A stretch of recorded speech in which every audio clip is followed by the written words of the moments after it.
नमस्कार दोस्तों। कहानी की शुरुआत एक रहस्यमय और विशाल टापू से होती है, जहां हरे भरे जंगल, ऊंची ऊंची पहाड़ियां और सुनहरे समुद्र के तट हैं। इस टापू पर दो व्यक्ति एक अजीब सा खेल खेल रहे थे। एक का नाम मेसी था और दूसरे का नाम नोमा था। खेल के दौरान अचानक एक आदमी पेरी उनके पास आता है। पेरी की अजीब खासियत यह थी कि उसे लड़कियों की तरह रहना पसंद था और लड़कियों की तरह कपड़े पहनता था, क्योंकि उसकी मशीन गन काम करना बंद कर दिया था। पेरी के मशीन गन का जब भी कोई मजाक उड़ाता था तो उसे बहुत ही ज्यादा गुस्सा आता था। फिर मैक्स नाम का एक शिकार के शौकीन व्यक्ति वहां पे पहुंचता है। उसने जंगल में शिकार की खोज में घंटों बिताए थे। वहीं सेम नाम का एक और व्यक्ति था जो पूरे दिन समुद्र के किनारे मछलियां पकड़ने में व्यस्त रहता था। इसके साथ विंस नाम का एक आदमी आया जो हमेशा लाल रुमाल पहने रहता था, और उसके पीछे पीछे जॉन नाम का एक आदमी भी आता है। यह सातों एक बड़ी सी झोपड़ी में रहते थे, लेकिन इनकी कहानी में एक बड़ा रहस्य छुपा था। पिछले महीने ये सभी सातों मुजरिम थे जिन्हें जेल के जहाज से कहीं दूर ले जाया जा रहा था। रात में जहाज समुद्र की भयंकर लहरों में फंस गया और इन मुजरिमों ने इस अवसर का फायदा उठाकर हथियार और कुछ जरूरी सामान लेकर जहाज से भागने का साहस किए और किसी तरह से इस रहस्यमय टापू पर आ पहुंचे। चलिए दोस्तों, वीडियो को स्टार्ट करते हैं। वीडियो स्टार्ट होती है और थोड़ी ही देर बाद सभी को एक जहाज नजर आता है। जहाज देखकर वह सब काफी ज्यादा खुश हो जाते हैं और खुशी से उछल पड़ते हैं। पेरी जल्दबाजी में लकड़ियां जलाता है ताकि जहाज उन्हें दूर से ही देख सके। इस बीच विंस दूरबीन से देखता है और उसका चेहरा एकदम से पीला पड़ जाता है। वह जहाज तो पुलिस का था, यह जानकर सभी के दिल में हलचल मच जाती है। पेरी घबराहट में लकड़ियां बुझाने लगता है, पर तब तक धुआं काफी ऊपर उठ चुका था। विंस के कहने पर सभी ने तुरंत बोट में से गन्स उठा लिए थे। उनके पास एक बोट भी थी, लेकिन उसमें फ्यूल की कमी थी, इसलिए भागना मुमकिन नहीं था। अब उन्हें पुलिस से मुकाबला करने के लिए तैयार होना पड़ा। जब पुलिस का जहाज उनके करीब आता है तो सभी लोग छुपकर इंतजार करने लगते हैं। पुलिस जहाज का कप्तान अपने दूरबीन से टापू का निरीक्षण करता है, लेकिन उन्हें कोई गतिविधि नजर नहीं आती है। कुछ मिनटों बाद पुलिस का जहाज वापस मुड़ने लगता है। जैसे ही जहाज दूर होने लगता है, सभी राहत की सांस लेते हैं। अगले दिन टापू के किनारे पर एक बेहोश लड़की पड़ी हुई थी। सभी की नजर उस पर पड़ते ही वे लोग उठाकर झोपड़ी में ले आते हैं। कुछ देर बाद लड़की को होश आ गया।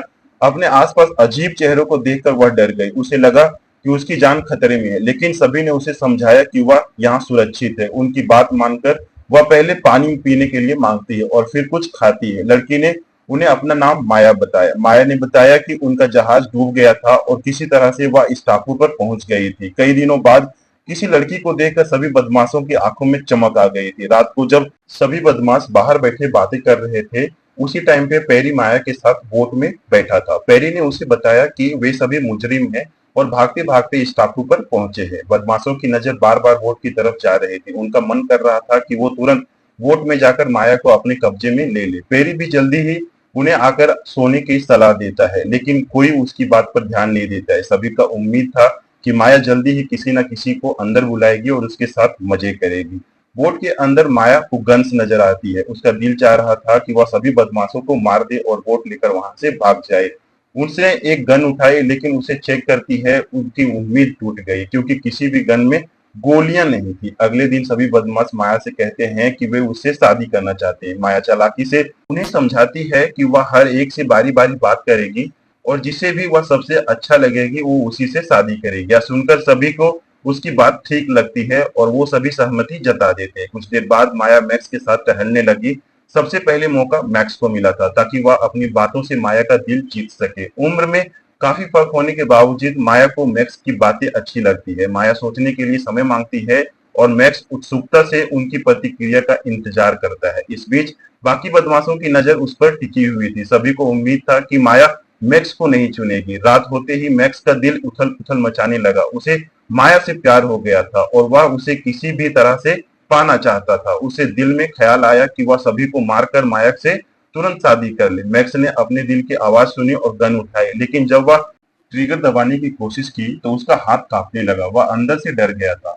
माया की मासूमियत और अपनी ही आत्मा की सच्चाई से उसके हाथ से गन गिर गई और वह बेबस होकर बैठ गया। उस रात मैक्स ने महसूस किया कि प्यार जोर जबरदस्ती से नहीं पाया जा सकता है। उसके दिल में माया के लिए सच्चा प्यार था और उसने फैसला किया कि वह उसे अपनी मर्जी से चुनने देगी। या उसकी पहली जीत थी अपने ही डर और गुस्से पर। अब देखने वाली बात यह थी कि माया किसे चुनती है। माया के दिल को जीतने के लिए अगले दिन नोमा ने उससे बड़े बड़े वादे किए। माया जानती थी कि नोमा झूठा है, लेकिन उसने फिर भी समय मांगा। नोमा के बाद सभी बदमाश माया से बारी बारी आकर मिलते हैं और उसे लुभाने के लिए बड़े बड़े वादे किए। माया समझ चुकी थी कि वे सब झूठे हैं, लेकिन उसने किसी का दिल नहीं तोड़ा और सभी से सोचने का समय मांग लिया। रात को जब सैम झूले पर सो रहा होता है तो उसने सपने में देखा कि माया उससे शादी करने के लिए मान गई है। सैम ने सपने में माया को अपने पास बुलाती है और खुशी से झपट पड़ता है, लेकिन वह तो सपना था और सैम खुद को झूले में फंसा बैठता है, जिससे उसका दम घुट गया और वह वहीं पे मर गया। अगली सुबह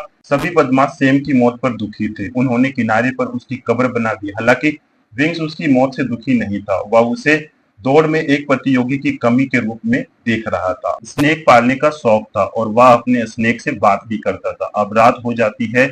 जब सभी सो रहे होते हैं तो पेरी अपने सांपों को लेकर झोपड़ी में प्रवेश करता है और वह माया से शादी करना चाहता था और उसने सोचा कि सांप को छोड़कर कुछ बदमाश को मार डालेगा, लेकिन उसका सांप किसी को भी नहीं काटता और झोपड़ी से बाहर निकल आता है। पेरी भी बाहर आ जाता है और अपने सांप पर गुस्सा होने लगता है। उसने सांप को पकड़कर बहुत बुरा भला कहा। इसी बीच सांप ने पेरी को ही काट लिया।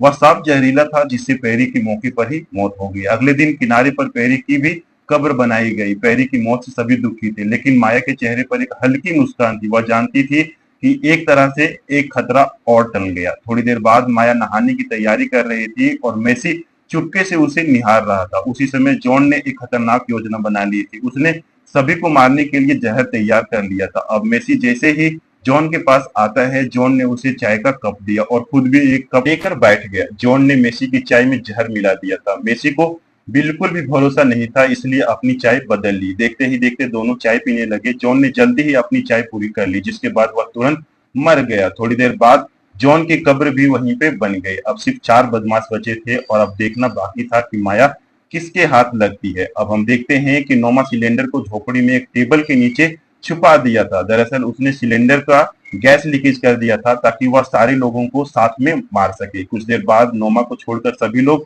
खाना खाने लगे थे। ये लोग उसी टेबल के ऊपर खाना खा रहे थे जिसके नीचे सिलेंडर था। जल्दी ही नोमा ने एक धागे को आग लगा दी, जिसका दूसरा हिस्सा सिलेंडर से जुड़ा हुआ था। इसके बाद वह जल्दी से झोपड़ी में जाकर माया को लेकर भागने लगता है। इसी बीच आसमान में पुलिस का हेलीकॉप्टर भी नजर आता है। हेलीकॉप्टर की आवाज सुनकर सभी बदमाश डर गए थे और जल्दी जल्दी झोपड़ी से भागने लगते हैं। तीनों को बाहर देखकर नोमा समझ गया था कि उसकी योजना फेल हो गई है और वह सिलेंडर बचाने के लिए भागता है, मगर वह जैसे ही झोपड़ी में गया, जोर का धमाका हुआ और उस धमाके में नोमा भी मारा जाता है और उसका भी कब्र किनारे पर बन जाता है। अब सिर्फ 3 ही बदमाश जिंदा बचे थे। विंग्स को पूरा उम्मीद था कि वह सबसे ज्यादा ताकतवर है और माया उसी से शादी करेगी।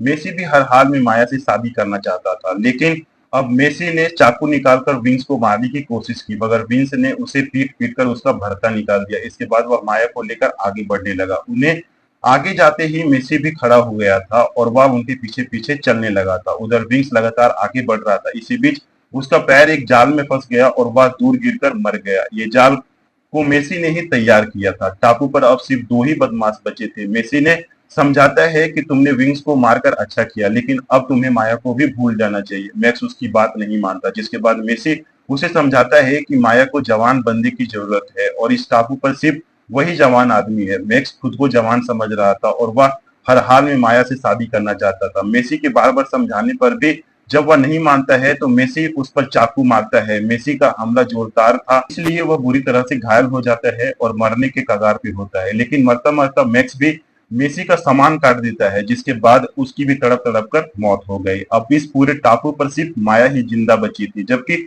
सभी बदमाश मारे गए थे। असल में माया खुफिया विभाग में काम करती थी। वह टापू पर जानबूझकर आई थी ताकि बदमाशों को मार सके। वैसे बदमाशों को मारने के लिए माया को ज्यादा मेहनत नहीं करनी पड़ी थी, क्योंकि सभी बदमाश अपने ही गलतियों के कारण मर गए थे। इसी के साथ यह कहानी यहाँ पे खत्म हो जाती है। तो दोस्तों, आपको एक्सप्लेनेशन कैसा लगा कमेंट करके जरूर बताइएगा। अगर आप थोड़ा सा भी एंजॉय किए होंगे तो वीडियो को लाइक करें, चैनल को सब्सक्राइब करें, दोस्तों के साथ शेयर करना ना भूलें। तो दोस्तों, मिलते हैं आपसे नेक्स्ट वीडियो में। तब तक के लिए थैंक यू।